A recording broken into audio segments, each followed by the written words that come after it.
Mr. Furukawa, the president of Nintendo, is dropping some news bombs in the latest presentation. They're calling it the Corporate Management Policy Briefing, which sounds super boring, but the stuff that he said was not very boring. So let's talk about it. Exciting stuff. We love to react. No, we live to react. So that's what we are doing. Wow. And yeah, at about yesterday, that's about 5:30 our time, we got hit with the "This is Furukawa" tweet. Oh, you love to see that. This is Furukawa. At today's corporate management policy briefing, we announced that Nintendo Switch software will also be playable on the successor to Nintendo Switch. Nintendo Switch Online will be available on the successor to Nintendo Switch as well. Further information about the successor to Nintendo Switch, including its compatibility with Nintendo Switch, will be announced at a later date. Nintendo Switch, Nintendo Switch, Nintendo Switch! I think we should take a shot every time he says Nintendo Switch. So this was a bombshell. This was a bit unexpected. Yeah. Notably, this came through the Nintendo Investor Relations Twitter. Was not shared by Nintendo of America. There were other things happening in the United States yesterday that I think there was a bit of internal debate about, do we want to be sharing this or not? But, they can't really decide when these events happen. And clearly the NCL headquarters felt like they needed to put this out. So we're going to do it. Yeah. We're going to get back to the backwards compatibility because that is the big news of this. But there's a lot of he did a pretty lengthy presentation. He really did. That was really interesting and felt a lot like a victory lap on the Nintendo Switch generation. That kind of culminated in this small bit of information about the Switch 2. So I think it's valuable to go through it and kind of understand why they did that and what exactly they shared. Yeah. You can if you want to see this stuff, you can go. It's on that IR site. On the Nintendo We'll put the IR site in the description box. Just Google Nintendo Investor Relations and you'll go there and all the materials that they share, you can just look at them. So it's kind of neat. It's actually really interesting. I know that the IR site sounds so boring compared to other cool things that Nintendo, kind of packages up and shows to you. But I honestly kind of like the IR site and it's very interesting data and information. And it really truly becomes a bit of a crystal ball into what their strategy is going forward. The reason why they're saying a lot of this stuff is because they are setting more and more foundations in the direction the company is going in. So I find it to be fascinating stuff. But yeah, I totally agree with you. It did feel like I'm going to tout the wins and then mic drop my way out of this presentation, the corporate policy briefing. But yeah, it was a pretty cool thing to see, all the data that they pulled for this. Yeah. If you want to be a savvier kind of follower of Nintendo, you should definitely check that stuff out. Let's go through the high points. Again, there were so many. It's wow, this just went on and on and on. They spend a lot of time talking about how their big franchises, Mario, Zelda, others had really, popped on Nintendo Switch and had some very impressive sales numbers. But I thought this next slide that they had here was interesting as well, talking about maybe that, series that are in maybe that next tier, Pikmin, Kirby, Metroid, Xenoblade, comparing the sales on Nintendo Switch versus 3DS and Wii U. Some of these games didn't get, there was no Metroid Wii U game really to speak of. So some of it, it's well, you're comparing it to something that doesn't exist. But it is true. This is a phenomenon that definitely happened. And it just does show how, every franchise almost that Nintendo had this really positive effect on Nintendo Switch. Yeah, they did try to combat this narrative that there are no games coming to Nintendo Switch in 2025. They have this graphic that has 12 games on it. Some of them are bigger than others. But yeah, I think it was valuable for them to put this out and say, there actually is stuff coming, and it's not like we're going to turn off the spigot. And there's some questions around Pokemon Legends ZA and Metroid Prime 4 about what system or systems will this actually be on? Sure. But yeah, I think that was worthwhile to put out there, just because, especially with the backwards compatibility point later, they're kind of circling back to that. Exactly. There's a reason we're telling you this here. Exactly. Yeah. The thing that's really good about the Pikmin, Kirby, Metroid, Xenoblade Chronicles point here is that we can probably expect these franchises series to be supported on in the next generation, which is awesome because we love a Mario, we love a Zelda, but we think that Nintendo does a great job with like padding their super super super triple A games with some of these other games, and these are beloved series that a lot of people want to see continue on and want to see strong support for. So this bodes well for all of these other series as well. That's not a Mario, not a Zelda. So Yeah, I was excited to see this. It's like a great thing that this feels like this like really breath of life for a lot of these series that were not doing very well before Switch, and now they have a future, which is a good thing. yeah, and for some of these like Pikmin, it has been like a 20-year odyssey to Yeah, try and find a bigger audience, and it finally happened on this platform, which is such a exactly. positive effect. Metroid too. I think Metroid, people Yeah, say like Metroid is niche, but I don't think Metroid is going to be niche anymore. So that's a right, great thing for. I'm a right. Metroid fan, so I'm excited about this. So then they went into a very lengthy segment talking about these 4 reasons, kind of, the changes that they have made to their video game business, and kind of attributing, these are the 4 reasons why Nintendo Switch has done so well, merging 2 platforms into one, Mm-hmm. emphasizing consumer touch points, strengthening relationships with software publishers, expanding into growing markets. They had different things to say, and some of them they had a lot more to say about than others, but it was interesting that these are the 4 things that they're really like pointing out, like, yeah, this is what we did that was so positive. And then early on in this point, he made this comment that I want to really look at closely, because I kind of want to look a bit more deeply at it. Structural changes to break away from the traditional cycle of dedicated game platforms. And if you you can actually see his speaker notes here. Through these changes, we believe we are breaking away from the traditional dedicated video game platform business cycle and are building a new foundation for the future. Mm-hmm. So he has said in the past, like, this is our goal, is to break free from these chains of this traditional cycle. But I don't know, the wording of this here makes it sound like it's maybe even more significant than we may have thought. Yeah. And I'm like, just based on this statement alone, this one line, I'm like, are we getting into kind of like an iPhone situation where it's like, this is the platform and we're just going to be iterating on this? It seems like they really just want to get out, because I mean, they have so many examples of, we were riding high one day and then we put out the new thing and then we weren't.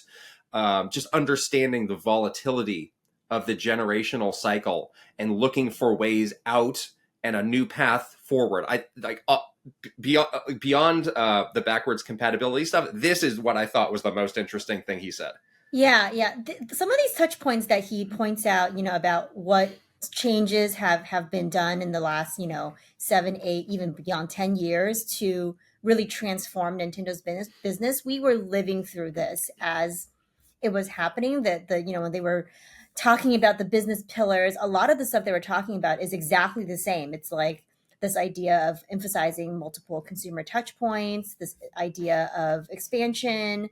And most importantly, this idea of getting out of the traditional hardware console generation cycles. Because yeah, I mean, we all, when we were at Nintendo, we lived through the highs and lows of that, and it is very volatile, and it's just a hugely impactful to the business. And Nintendo sees sort of the dangers and the risks of that, and I think that they understand that it's not a guarantee every cycle. You could be doing great with the Wii, and then all of a sudden you have something like Wii U that basically just bodies your entire business. And to come back from that is really hard, and a lot of times you might not be able to. So this idea that he says, and this line that's in the notes about this new foundation for the future, is really interesting, but also points to a lot of the stuff they've already been building towards. And yeah, I do think that they are probably going to be taking that route where it becomes like a very iterative thing, and we're not going to get the maybe the gimmicky Nintendo innovations as much anymore, but we're going to get something that builds on, you know, the success of the previous thing, and then this focus on like a broader entertainment kind of business where they have all of these multiple ways to reach people and all these other things that they're selling to you, whether it's movie tickets or theme park tickets or merchandise or whatever else.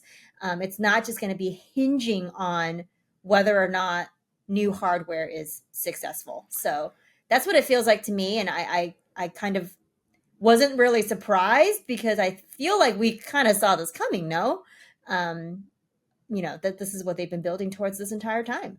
Yeah, and there was a lengthy segment on, you know, expanding access to the Nintendo IP. They kind of broke this into four things: visual content, which is movies, theme parks, mobile, and merchandise. Yeah. Again, like they had a lot more to say about, you know, this visual content, and they had a very small section on mobile because obviously that's not setting the world on fire. But we did get an update on the plans for the movies, reconfirming that the second Mario movie is coming in 2026. Very mysteriously, the Zelda movie is 2020X. That's like a Mega Man date. 20, I know.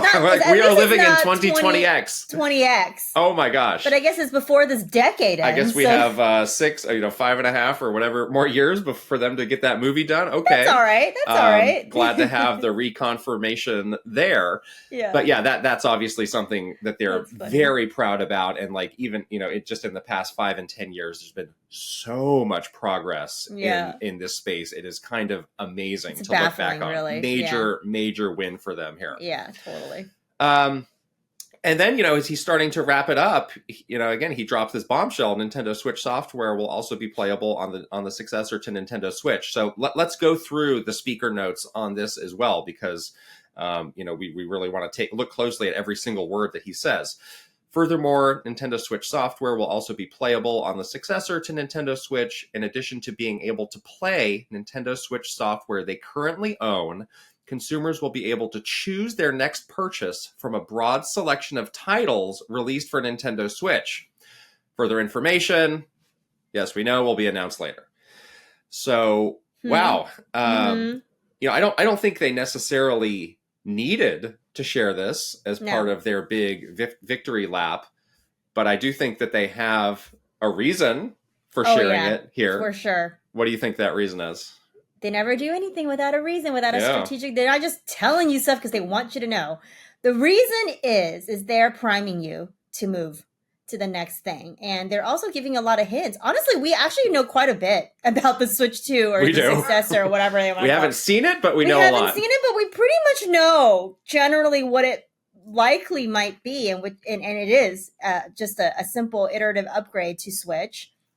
Seems like, you know, they're really setting the stage that this is going to be not a completely new thing. This is going to be, you know, a more powerful version of the thing that you already love, that you already own, that you're already playing your games on every day. And they're giving you this like little nugget, like, you know, don't worry, all your stuff is going to be backwards compatible. It's going to be available. Really setting up that sort of giving you that sense, like, don't expect something brand spanking new. Expect something that is like the thing that you have. That's what I think they did this. Yeah, and it's also a great vote of confidence for people who are maybe thinking about buying games now, buying games in the holidays. Of like, absolutely. Buy with confidence, because you are going to be able to continue to play this. It's not going to be for something that you're going to put, you know, on a shelf and forget about in 3 to 4 months. Like, no, this is going to continue to have a reason to exist. This will continue to have a life. This is a great message for, you know, their relationships with game third partners parties that they were talking about. Like, again, the life, develop with confidence. The life of your game as a product will not stop.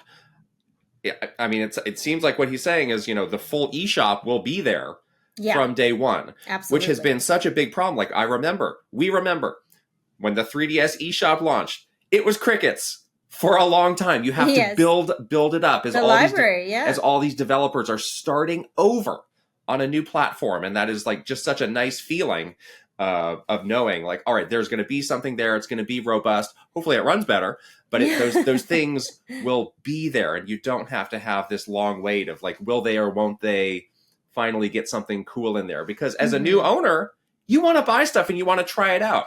Yeah. And we still don't know, will these games be enhanced in any way? Yeah. Is there an easy way to do that, maybe? That would be nice. That'd be cool. But yeah, I mean, a while back, I did sort of, a devil's advocate take on like, well, maybe they don't need backwards compatibility. But I want to be very clear. Like, this is great news. This is going to help them a lot. Yeah. And it's gonna help them literally right now, because I do think there are people who are on the fence of like, I don't know if I should buy this, or I'm just gonna start socking my money away to wait. Mm-hmm. Like, I think there are people who are going to be back in of like, yeah, I can keep buying stuff with confidence now because I know this. And guess what? We're in the holiday season. A lot of people are buying stuff now. A lot of people are thinking about buying stuff. Yeah. So that's also part of the reasoning of like, why put this out now? Yeah, exactly. If they're going to put anything out now about Switch 2, this is the best message for them to put out now, because it basically encourages you to continue buying their stuff, which is what they want you to do. They don't want you to just wait around until it's announced. You're just going to keep buying Nintendo stuff now because you know confidently that you can, carry them over. So it is a very good. It's kind of a diabolical bit of a masked message. You might be very happy that they are confirming something that you want, but the reason why they did it is so that you can keep buying stuff. So yeah. And the point about NSO carrying over, it's kind of a no duh kind of thing. Mm-hmm. Like what else were you going to do? But I do have some follow-up questions in the implementation. Like, so are you saying all of those retro games are going to be there from day one? No more drip feed? That'd be good. That'd be great. Because you are going to need that. That's just basic infrastructure at this point, to be able to do things online. I am a bit curious to see if some more details of like, what is the implementation for this? Well, they seem very focused, serious about these NSO subscriptions and getting people to subscribe at that highest tier possible. They released that music app that is an NSO only thing. So I think that this is going to be a continued focus for them on the successor. So for sure, they're going to want to bring as many people over as possible and make that process as easy as possible. So I don't see them zagging away from, this idea of it being backwards compatible in the same way as the games. So hopefully that's what that means for NSO, but we shall see. We shall see. So yeah, I completely agree with you that like they have not yet announced formally this thing, but we do know a lot about it and can infer a lot about it. For you, like, what is the next big remaining mystery? Yeah, the next big remaining mystery is just like specs at this point, I think. I think you can probably infer with pretty high confidence that it is going to be more powerful, than the Switch now. But yeah, it's like, I think I pretty much know that form factor is going to be the same. Yes, maybe we'll have those weirdo magnet Joy-Cons, fine. Who cares? We probably can infer that it's going to have more power than the Switch now. We know that it's backwards compatible. I mean, what else do we need to know?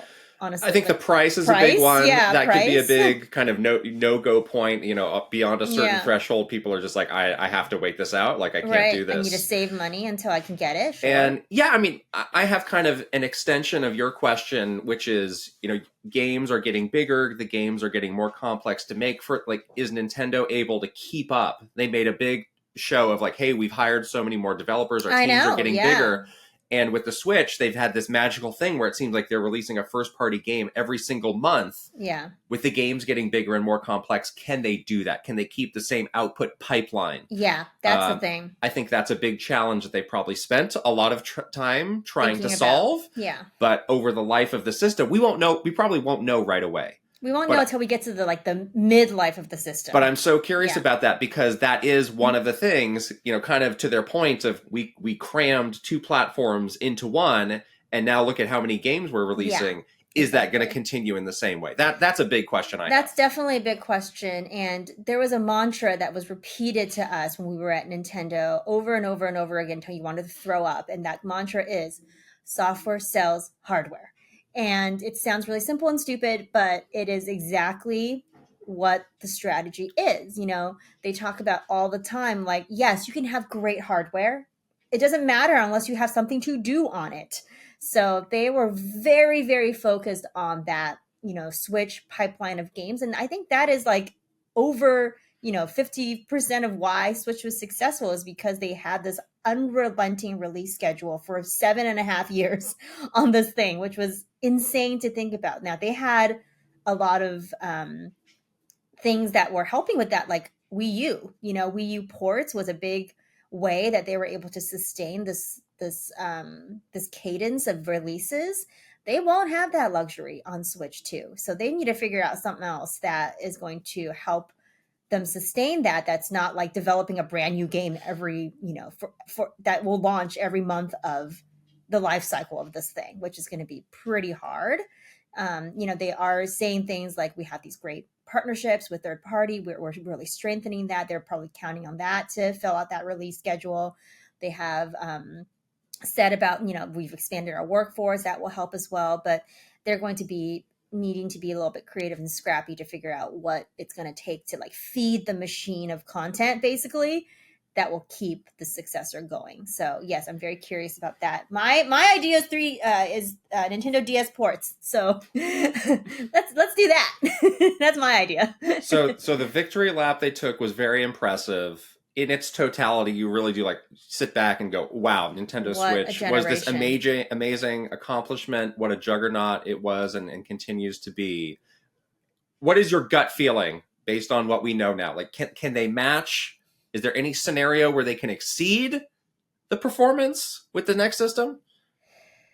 Gonna be hard to match, I think. I think this was one for the history books of just how successful what this became. There were a lot of outside factors too. Pandemic, and things that were happening in the world, a moment in time that is going to be different in the next 7 or 8 years. You can't replicate a lot of that stuff. It sort of happened whether you did something or not. So yeah, it's a little bit daunting, I think. If the bar is that high, I would be really nervous to say like, yes, I can confidently, if I were Nintendo, I would be nervous to say, yes, we can confidently say that will match or surpass this like incredible generation where sort of everything went right. Like everything went your way, whether it's external or internal factors, they kind of just like went your way. And I don't know. I don't think they can exceed. I think it's going to be very challenging to match, and it's going to be really, really hard. So many things are changing too. There's so many unknowns about future technology. What the landscape of entertainment is going to look like. People's gaming habits are so different now. You see data all the time that like people are just playing the one game now, and it's Fortnite or it's Minecraft, and that's it. They're not really playing. The gaming habits are not the same as before. So there's so many external factors that they're going to have to contend with. That's very unknown. So yeah, I think it's going to be very, very challenging. Well, I guess Fortnite's going to be there day one, so they can check that box. But yeah, I agree. Like as a company, as a business, the goal is always to do better. Yeah. But there are just certain accomplishments in business, in life, in whatever, where it's like this is the best possible outcome that we can ever get. Yeah. And it's just, like you said, like there's a number of factors that got you there. Can you match it? Like sometimes these achievements are just so impressive that you can't top them for decades or for your entire life or for whatever it may be.